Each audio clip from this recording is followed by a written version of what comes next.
तो हिंदुस्तानी कोई लैंग्वेज नहीं होती है, बट ठीक है। नेक्स्ट आइए। खैर, तो लिखिए पार्ट 17। तो ये सब डिबेट डिबेट से मतलब नहीं है। पार्ट 17 आर्टिकल 343 से 351, 343 से 351, ये हमारा ऑफिशियल लैंग्वेज का पार्ट है। टोटल 4 चैप्टर हैं इसमें, 343 से 351 तक है, टोटल 4 चैप्टर हैं। तो एक एक करके इसको समझते हैं। चारों चैप्टर में अलग अलग दिए हुए हैं। पहला चैप्टर बोलते हैं लैंग्वेज ऑफ यूनियन, संघ की भाषा। लैंग्वेज ऑफ यूनियन, संघ की भाषा, डैश करके लिखो 343 344। दूसरा लिखो लैंग्वेज ऑफ स्टेट, राज्य की भाषा, 345 47, 45 46 47। स्टेट, राज्य की भाषा, 45 से 47। तीसरा है लैंग्वेज ऑफ कोर्ट, कोर्ट की भाषा, 48 49। और स्पेशल रिस्ट्रिक्शन, स्पेशल इंस्ट्रक्शंस, 50 51। विशेष अनुदेश, 50 51। तो ये 343 से 51 का बीच का हिसाब है, समझ गए? छूटा छाटा नहीं। चलो पहला आओ, स्पेशल इंस्ट्रक्शंस, विशेष अनुदेश, 50 51। पहला ये लैंग्वेज ऑफ यूनियन, संघ की भाषा। संघ की भाषा 343 क्या कहता है, लिखिए 343 डैश, ऑफिशियल लैंग्वेज हिंदी, राजभाषा होगी हिंदी, स्क्रिप्ट होगी देवनागरी। ये बाकायदा हमारे पास है ऐसा। क्लियर हो गया? लिखो नंबर्स डैश इंग्लिश, ये भी समझ गए? यानी हिंदी के नंबरों का यूज नहीं किया जाएगा। हिंदी के नंबरों की जगह आप इंग्लिश के नंबर यूज करेंगे, 1 2 3 4 जो लिखते हो। और हिंदी के नंबर्स में क्या लिखोगे, हिंदी के नंबर यूज नहीं करेंगे। लैंग्वेज आपकी हिंदी होगी, ये पहली चीज है, ठीक है। फिर आओ 343 2, ये 343 1 था। 343 2 लिखो आफ्टर द, या इसको ऐसे लिखो, ठीक है, लिख लो आफ्टर द कॉन्स्टिट्यूशन इम्प्लीमेंटेड, संविधान के लागू होने से डैश टिल 15 ईयर, 15 साल तक।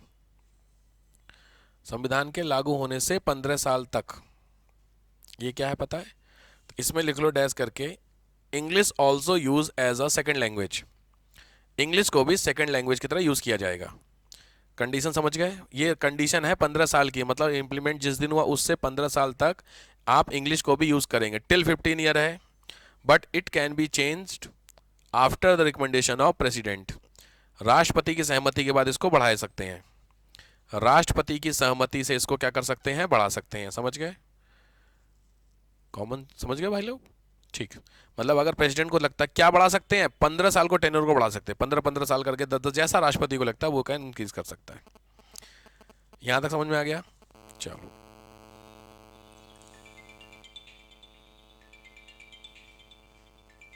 नेक्स्ट आओ। नेक्स्ट लिखो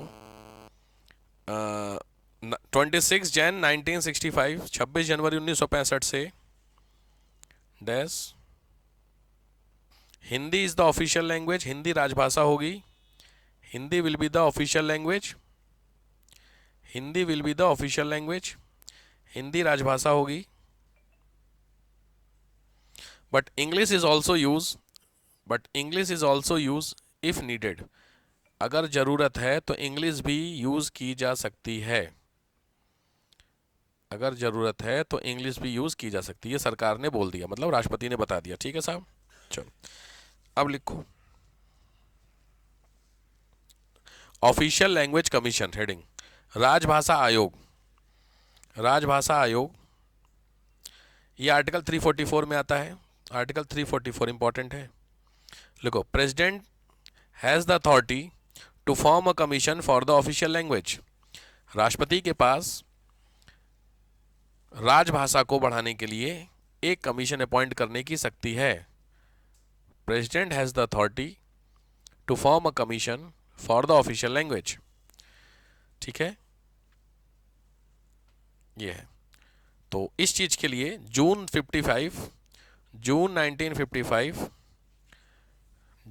1955 डैश, नाम ध्यान से लिखना, कमीशन का नाम बता रहा हूं मैं, बी जी खेर, B.G. खेर, बाल गंगाधर खेर, B.G. खेर, इनकी चेयरमैनशिप में पहला ऑफिशियल लैंग्वेज कमीशन बना है भारत में। प्रथम राजभाषा आयोग बनाया गया था, ऑफिशियल लैंग्वेज कमीशन, बीजी खेर में। ठीक है, ठीक है। तो इन्होंने ऑब्वियस बात है क्या बोला था, हिंदी होनी चाहिए। खैर नेक्स्ट आइए, ये हुआ 344। फिर आइए regional language, next heading regional languages 45। Regional यानी क्षेत्रीय भाषाएं या प्रादेशिक भाषाएं। तो 345 में दिया हुआ every state has the power to announce its own official language. हर राज्य को अपनी ऑफिशियल लैंग्वेज अनाउंस करने की आजादी है। ठीक है, यानी हर स्टेट अपनी अपनी क्या कर सकता है। जैसे आपने देखा ना, उत्तराखंड की संस्कृत है, कई जगहों पे इंग्लिश है, कुछ जगहों पे तमिल तेलुगु वाली होती है, तो ये इस तरीके का अनाउंसमेंट स्टेट कर सकता है। ठीक है, लिखो एट प्रेजेंट वर्तमान समय में 9 स्टेट ऐसे हैं जिनकी ऑफिशियल लैंग्वेज हिंदी है। 9 राज्य ऐसे हैं जिनकी ऑफिशियल लैंग्वेज हिंदी है। आप एक काम ही कर लो, सबसे अच्छा है ना, यहां पे तुरंत एक लिख लो लिस्ट। होमवर्क बस दे रहा हूं मैं आपको, तगड़ा जो होमवर्क दूंगा घर से करने के लिए, लिस्ट और डैश करके स्टेट का नाम और उसकी लैंग्वेज लिख लेना। समझ गए, प्रीलिम्स के लिए बहुत इंपॉर्टेंट क्वेश्चन है। जिसकी जितनी हो, कुछ स्टेट की 2 होंगी, कुछ की 3 होंगी। जैसे उत्तराखंड की पहली हिंदी है, दूसरी संस्कृत है, ऐसे करके जो होती है, तो ध्यान से इसको आप कवर कर लेंगे। क्लियर हो गया, ये पहला होमवर्क हो गया अभी के लिए। अगला आओ 347 छोड़ दो, 46 छोड़ दो, फिर आओ 348 लैंग्वेज ऑफ कोर्ट।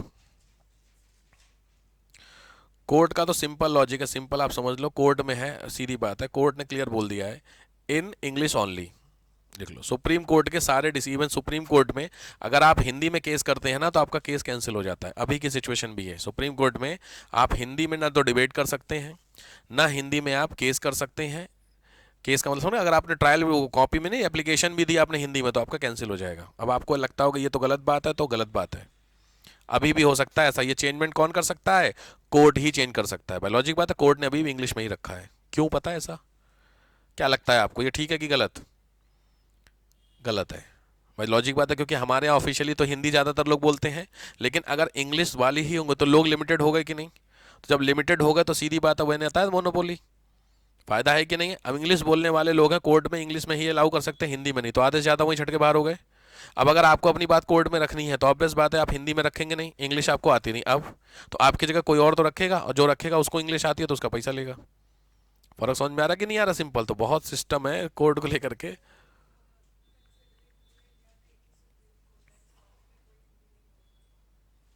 तो होना क्या चाहिए रूल के हिसाब से? रूल होना चाहिए कि आप लोकल लैंग्वेज अलाउ कर दीजिए, सारी language. There is a department called translator department. हर कोर्ट में एक ट्रांसलेटर डिपार्टमेंट होता ही होता है। याद है मैंने तुमको डिबेट दिखाई थी यूट्यूब पे, याद आ गया? और डिबेट हिंदी में क्या बोल रहा था कि वो इंग्लिश वाले जो कोर्ट वाले जज थे, वो जज साहब तमिल की तेलुगु के थे, वो कहते हैं मेरे को हिंदी समझ में नहीं आ रही है वकील साहब। तो वकील साहब क्या बोलते हैं, तो मैं क्या करूं? ये तो बस सीधी बात है, आपको हिंदी समझ में नहीं आ रही है तो उसके लिए बाकायदा हाई कोर्ट में there is a department called translator department. तो आप वहां से एक ट्रांसलेटर को बुलाइए इंग्लिश में कन्वर्ट करने। मैं जो बोल रहा हूँ वो अपना कर, उसका नौकरी इसी चीज की पैसा दे रही है उसको, सीधी बात है, बहुत जेन्युइन बात बोलता है बंदा, तो जो जज साहब हो तो शांत हो जाते। क्योंकि ये क्या बात हुई, आपको इंग्लिश नहीं पता है, हिंदी नहीं पता है, तो आप जजमेंट कुछ भी दे दोगे यार। मैं कंफर्ट भाई समझो, इसमें देखो डिसीजन ज्यादा इंपॉर्टेंट है कि बात सुनना ज्यादा इंपॉर्टेंट है यार। जब तक आप बात सुनेंगे नहीं उस बंदे की, लॉजिकली डिसीजन दे कैसे देंगे? तो फिर तो बायस डिसीजन हो गया ना। तो मेरी बात सुनने के लिए आपको हिंदी आनी चाहिए, कि आपकी बात सुनने के लिए मुझे इंग्लिश आनी चाहिए? फर्क समझ में आ रहा है? तो उसके लिए बहुत वकील साहब बहुत जेन्युइनली डिबेट करते हो, देखो जज साहब शांत हो जाते हैं कि सही कह रहा भाई, तो फिर अलग से ट्रांसलेटर बुला करके सुनते हैं। क्लियर? तो लॉजिक बात है, सुप्रीम कोर्ट के चीफ जस्टिस को अगर नहीं हिंदी आती है, डजेंट मैटर, उसके लिए ट्रांसलेटर डिपार्टमेंट है। लेकिन रूल ये होता है कि जस्टिस पाने का हक सबको है। तो जो सबको है उसमें कौन आएंगे? मिडिल क्लास, लोअर क्लास, गरीब आदमी। गरीब आदमी को कितनों को इंग्लिश आती है भाई? गरीब आदमी को हिंदी भी नहीं आती, तमिल आती है। तमिलनाडु के गरीब किसान को नहीं आती, उसको तमिल आती खाली, तो उसकी बात ही नहीं सुनोगे आप क्या? लॉजिक है, तो उसकी बात सुनना, वो अपनी बात तमिल में कहे, आप उसकी बात को ट्रांसलेट करके इंग्लिश में सुनिए। बात समझ? इंस्टेड ऑफ जो उनके डिसीजन है, कोर्ट साहब जो जज हैं, जज डिसीजन दे दे रहे बिना सुने। भाई वो तमिल में बोल रहा, पता नहीं क्या बोल रहा, आपने बिना सुने डिसीजन दे दिया, तो गलत हो गया कि नहीं हो गया? समझ में आया? ठीक, तो कभी भी इस पे हो, बट मैंने बताया क्या सीन है, समझ रहे हो? हाँ, बोलना नहीं कभी, कोड कोड पे बात नहीं। हाँ बिल्कुल है, मैं इसीलिए ये बात वर्ड यूज़ नहीं किया ना, रिकॉर्ड हो रहा है। जरूरी है भाई साहब, ये बिल्कुल, ये इंडिया में बहुत खतरनाक चीज़ है, ये सीरियसनेस है। वो जो सेक्टर है, जो वर्ड यूज़ कर रहे हैं आप, वो सेक्टर पूरा अलग बना हुआ है, जुडिशियल सेक्टर पूरा, क्योंकि उसमें ना आप इंटरफेयर कर ही नहीं सकते हैं। कुछ हद तक देखा जाए जरूरी भी है, अगर इंटरफेरेंस एक बार स्टार्ट हो जाएगी तो समस्या हो जाएगी, लेकिन कई ना बार होता है इस तरीके की चीज़ें कि हो सकता है कुछ पॉसिबिलिटी जरूर की जाए चेंज करने के लिए, लेकिन है नहीं इंडिया में, उनका अलग ही सब सिस्टम चलता है। इसीलिए सिस्टम आप देखो ना भाई, आपको लगता है कि ये जो आजकल नहीं नेपोटिज्म वर्ड यूज़ किया जा रहा है फील्ड में, इसमें मूवी वूवी में, तो नेपोटिज्म है कहाँ नहीं। बट फर्क खाली हमें, क्योंकि वो चूंकि नेपोटिज्म वाला जो कॉन्सेप्ट है वो दिखता वहां पे ज्यादा है, नहीं तो आपको पता है कितना नेपोटिज्म पॉलिटिक्स में है। भाई बाप का लड़का जो है, सीधी बात है, वो क्या है, नेता बना हुआ है। आपको एक लिस्ट में दे दूंगा, बीजेपी कांग्रेस सपा एक लाइन से हैं। अभी तो फेमस बात ही हो रही, तो वो नेपोटिज्म तो ही है। थोड़ी देर पहले जो बात हो रही थी, क्यूट लग रहा था जो आपको, वो नेपोटिज्म ही है कि नहीं एक तरीके का, हाँ या ना है। भाई आप काबिल हो ना हो मैटर नहीं करता, मैटर नेपोटिज्म है कि नहीं है। इसी सेम कहानी आपको पता है जुडिशरी में तगड़ी होती है, चीफ जस्टिस का लड़का चीफ जस्टिस बन रहा है, बन रहा। तब अभी जो संजीव खन्ना बने हैं राइट नाउ, उनके पिताजी थे जस्टिस। क्या है ये, अब आ रहा समझ में तो भाई साहब। बट ठीक है, मैं इसको ऐसा नहीं कह सकता, क्योंकि जुडिशरी ही एकमात्र ऐसा अथॉरिटी है जिसपे हम थोड़ा बहुत ट्रस्ट कर सकते हैं। सबसे बड़ी दिक्कत ये है कि आपको कहीं कुछ होता है तो सबसे पहले आप जुडिशरी में बात तो एटलीस्ट करते हैं, कि आपको लगता है कि हम केस कर सकते हैं, तो इसीलिए एक ट्रस्ट फैक्टर। खैर, तो उसमें लिखिएगा क्या केस है, हिंदी ओनली, वो English only, English only. But high court has the option, but high court has the option, लेकिन हाई कोर्ट के पास ऑप्शन है to change the language, to change the language. High court के पास option है to change the language. अब ये language कैसी हो सकती है, या तो हिंदी हो सकती है या लोकल लैंग्वेज है। भाई सीधी बात है, तमिलनाडु हाई कोर्ट है, तो वहां पे तो हिंदी थोड़ा संभव नहीं है, इंग्लिश भी पॉसिबल नहीं है, तो वहां पे तमिल अलाउ हो सकती है, समझ गए। तो ये हाई कोर्ट का ऑप्शन होता है कि आप उसको करें। खैर क्लियर हो गया, चलो कोई कंफ्यूजन। नेक्स्ट आओ, स्पेशल प्रोविजंस। जो स्पेशल प्रोविजन वर्ड किया ये होता, चौथा पार्ट जो था उसमें है 350। 350 ये होता है language for the redress of grievances. Language for redressal of grievances मतलब व्यथा निवारण के लिए भाषा 350 बोलता है। सिंपल बात में समझो, अगर ये बहुत सिंपल, 350 हर व्यक्ति को अपनी शिकायत कहना अपनी लैंग्वेज में उसका अधिकार देता है। लिख लो, every person has the right to explain his problem into his own language. हर व्यक्ति को अपनी तकलीफ अपनी भाषा में कहने का अधिकार है। ये 350 में है, सिंपल मतलब समझ में आया। आप कोर्ट में आप गए शिकायत करने के लिए, कहाँ, डीएम साहब के पास, डीएम साहब कह रहे मेरे को हिंदी नहीं आती है, कोई मतलब नहीं है, मेरे को अपनी शिकायत कहनी है आपसे, समझ गए। ये आर्टिकल 350 कहता है, इसीलिए कहता है संविधान जानो थोड़ा। तो अगर कोई मना कर देता है ना कि हमें हिंदी में नहीं सुनना इंग्लिश में, ऐसा नहीं हो सकता, केस हो जाएगा उसके ऊपर, बात समझ गए। तो ये ऐसा क्लियर 350, 351 सॉरी 350 ए, 350 ए लिखो, 350 ए, इसको बोलते हैं promotion for linguistic minority group. Promotion for linguistic minority group, भाषाई अल्पसंख्यकों का विकास। लिंग्विस्टिक माइनॉरिटी समझते हैं, कोई एक पर्टिकुलर भाषा बोलने वाले बहुत कम लोग भी हो सकते हैं ना, जैसे मैंने बताया बोडो संथाली इस तरीके के लोग कितने बोलते हैं, लिमिटेड होंगे। तो इन लोगों के डेवलपमेंट के लिए गवर्नमेंट क्या करेगी, काम करेगी। तो इस लैंग्वेज को बोलते हैं लिंग्विस्टिक माइनॉरिटी, समझ गए। ठीक, ये 350 ए में बोला गया है। Next, promotion of education in mother tongue. Promotion of education in mother tongue, मातृभाषा में शिक्षा देना। अच्छा, दो चीजें हैं बहुत इंपॉर्टेंट, मतलब इंपॉर्टेंट पॉइंट डिस्कस है सिंपल, कि हिंदी को प्रमोट करना अच्छा है या बुरा। इंडिया में सभी रीजन में हिंदी बोलनी चाहिए, इसके सपोर्ट में कि अगेंस्ट में आप। बहुत अच्छा मेंस के क्वेश्चन बनेंगे इस पे। क्या लगता है आपका दिमाग आपके हिसाब से क्या कहता है।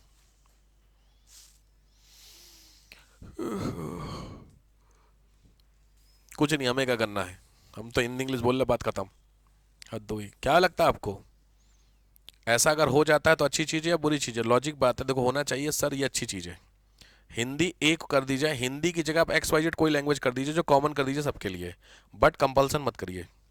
डिफरेंस समझ में आ गया। कंपल्सन में फिर निगेटिव चीज़ आ जाती है।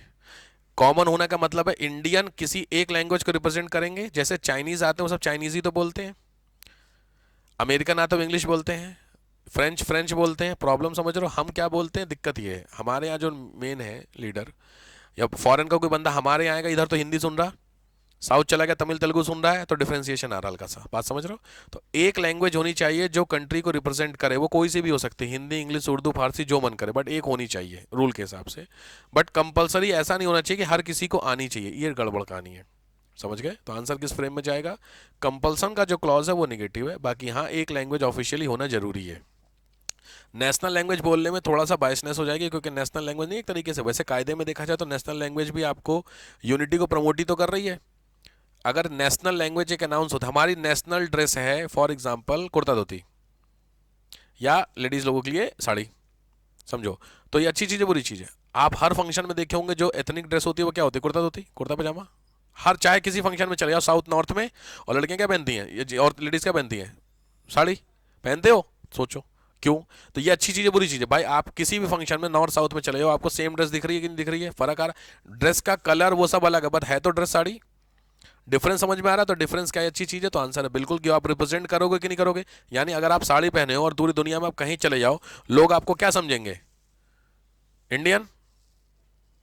अरे यार, हाँ हाँ जानवी, आपने अगर वक्त की कदर नहीं की ना तो बहुत अच्छी बात है, लेकिन अगर वक्त ने आपकी कदर करनी बंद कर दी ना, समझ रहे हैं, टाइम ने, टाइम पता है कदर कब कब मन करेगा, जब आप ओवर एज हो गए, वो होता है टाइम कदर करेगा। उसके बाद कितना भी हाथ पैर पटक लो, तुम आईएएस का एग्जाम तो नहीं दे सकते हो अगर आप ओवर एज हो गए, बात समझ रहे हैं। क्या कर सकते हो आप, उसके बाद राष्ट्रपति भले बन सकते हो लेकिन आईएएस नहीं बन सकते हो, सच्चाई है। अभी की बात कर लेते हैं, ग्रेजुएशन अगर आप जैसे अभी 25 के अगर आप ऊपर क्रॉस कर गए हैं तो एक एग्जाम होता है असिस्टेंट कमांडेंट का, एसी का। तो 25 के ऊपर वाले जो भी जनरल वाले बंदे हैं वो एग्जाम आप दे नहीं सकते, जिंदगी में कभी आप सीएपीएफ में असिस्टेंट कमांडेंट नहीं बन सकते आप, रूल के हिसाब से है। अब आपको लगता है कि अगर फर्दर कोई चेंज होगा तो ठीक है, लेकिन जिंदगी में मैंने क्या बोला, प्रधानमंत्री बन जाओगे लेकिन सीएपीएफ नहीं बनोगे। डिफरेंस आ रहा समझ में। तो इसीलिए ना वक्त की कदर करो भाई, वक्त की कदर करो, मैं बार बार बोलता हूँ, बड़ी मुश्किल से यार समय मिलता है। चलो क्या लिख के हो, मदर टंग वाला, ठीक है चलो। 350 ए में ये चल रहा है, फिर आया 350 बी, 350 बी 350 का बी, 350 का बी, इसको बोलते हैं linguistic minority commissioner. Linguistic minority commissioner, भाषाई अल्पसंख्यक आयुक्त।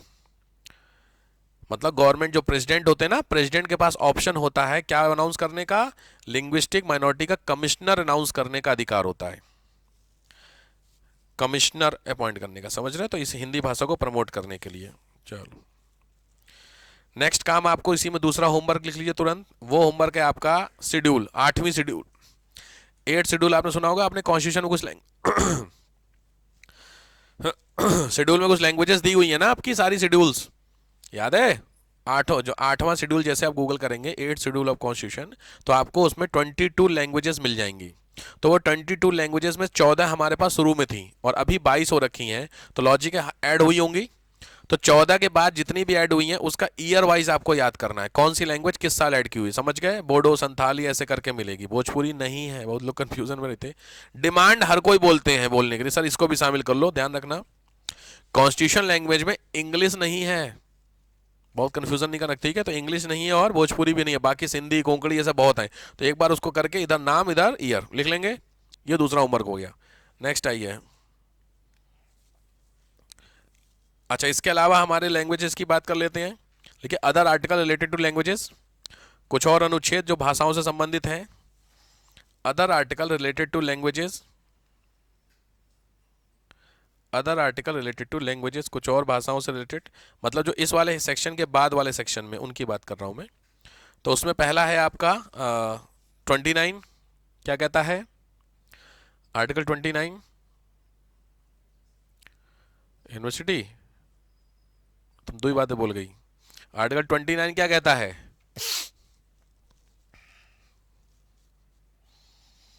आर्टिकल 29 याद है फंडामेंटल राइट में क्या था, 29 और 30 एक साथ था ना, बिल्कुल। लिंग्विस्टिक माइनॉरिटी जो होते हैं उनके कल्चर को प्रोटेक्ट करना, यही तो था 29, ठीक।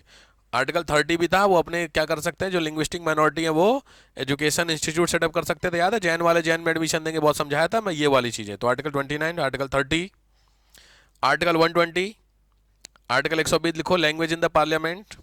Language in the parliament simply भाषा में समझो, पार्लियामेंट के अंदर कौन सी भाषा आप बोलेंगे तो ये डिपेंड कौन किसके ऊपर है, स्पीकर के ऊपर। स्पीकर साहब खुद अनाउंस करेंगे। आप लोगों ने एक चीज़ सुनी होगी, जब मोदी जी कहीं जाते हैं या बाहर का व्यक्ति को जब इंडिया में आता है तो मोदी जी हेडफोन लगाए रहते हैं। या कभी आपने मोदी जी को ध्यान दिया होगा तो कभी यूनाइटेड नेशन में जब बैठे होते तो हेडफोन लगा होता है। क्या लगता है कौन से वाले गाने सुन रहे? अच्छा, ये बात पता है ना। बहुत से लोग लगता है यार मोदी वो सामने स्पीच दे रहा, मोदी जी हेडफोन लगाए हुए हैं, कुमार सानू सुन रहे हैं। क्या लगता है ऐसा तो नहीं है ना बेसिकली, क्योंकि यूनाइटेड नेशन में जो बंदा स्पीच दे रहा है अपनी लैंग्वेज में दे रहा। अब ऑब्वियस बात है मोदी जी को सारी लैंग्वेज तो नहीं पता है ना, तो जो लैंग्वेज वो बोल रहा है, जो मतलब स्पीच हो रही है, उस स्पीच की कॉपी ट्रांसलेटेड फॉर्म में कहीं और भी है, और उस ट्रांसलेशन फॉर्म जैसे जैसे बोलता चल रहा है वैसे वैसे ट्रांसलेशन होता चल रहा है उसका, समझ रहे हो? तो इसी बहाने मुझे सब सुनाई दे रहा है कि क्या कह रहे हैं, तभी तो ताली पता चले, ताली बजानी आप देख रहे हैं, अच्छा ताली बजे पे ताली बजाओ। आप समझ रहे हो सिस्टम को लेकर के? कोई बंदा खड़ा होगा तो आप खड़े होगे, नमाज में देखो नहीं पता होगा तो अगल बगल में कभी ऐसी हरकतें की हो, खास करके छोटे पे की होगी जब डांस होता है, बहुत अच्छे से स्टेज पे जब डांस होता है तो डांस मैंने हमेशा देखा है बच्चों को, एक तो लड़कियों को देखो ऐसे ऐसे होती रहती हैं, अगर उनको एक लाइन से ऐसे खड़ा कर दो, पता नहीं क्या मैंने देखा है सिस्टम ऐसे ऐसे आगे पीछे नहीं, जबरदस्ती हिल नहीं है। या फिर जनरली छोटे बच्चों का आप डांस देखो तो एक दूसरे को देखते हैं, अब हाथ उठाना पैर उठाना है ऐसा। अभी मैंने मेरा वाला डांस कर रहा था, मैं उसको देख रहा था, तो जनरली अच्छा वो बैठ गया तो फिर बैठ गए, ये ठीक है, वो होता है, ठीक है, तो वो ट्रांसलेशन होता है। चलो नेक्स्ट लिख लो, आर्टिकल नंबर 210। आर्टिकल नंबर 210 ये होता है language in the state assembly, राज्य विधानसभा में भाषा, राज्य विधानसभा की भाषा। ठीक हो गया, चलो।